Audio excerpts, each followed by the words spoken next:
Something about sheep. How many stories and anecdotes have you heard about sheep over the years? Chances are, plenty. You've heard that sheep are stupid. You've heard about how sheep will follow the leader. Sheep will only follow the shepherd's voice. We've heard all manner of sayings about sheep. A wolf in sheep's clothing, counting sheep to go to sleep, the black sheep of the family, separate the sheep from the goats. There are nursery rhymes about sheep. Baa, black sheep. Mary had a little lamb. Little Bo Peep has lost her sheep.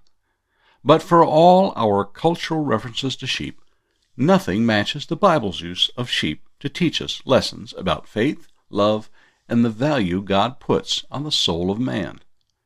Think about the 23rd Psalm that David wrote. How appropriate was it that God should choose a shepherd to be king over Israel? In Psalm 78, verse 52, the psalmist tells us that God led Israel in the wilderness like sheep. David writes in Psalm 119 that he had gone astray like a lost sheep. Isaiah 53:7 says, "All we like sheep have gone astray."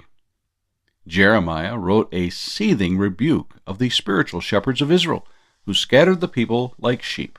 Jeremiah 23:1. Ezekiel said that God would search for his sheep. Ezekiel 34:11. Over and over in the Old Testament, God's people are referred to as sheep.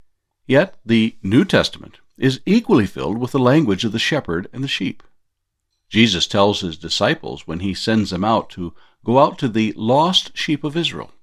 Matthew chapter 10, verse 6. He says that in the judgment that he will separate people as a shepherd separates the sheep from the goats.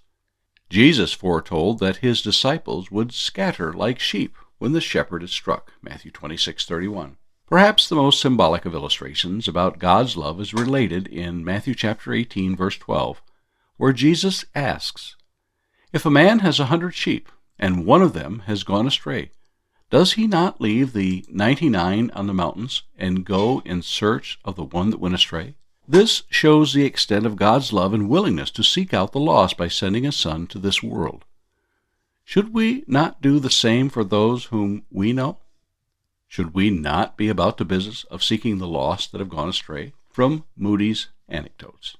Dr. Andrew Bonar told me how in the Highlands of Scotland a sheep would often wander off into the rocks and get into places that they couldn't get out of.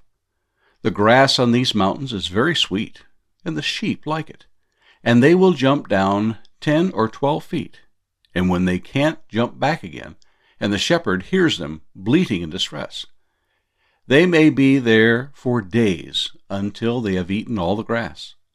The shepherd will wait until they are so faint they cannot stand, and then they will put a rope around him, and he will go over and pull that sheep out of the jaws of death.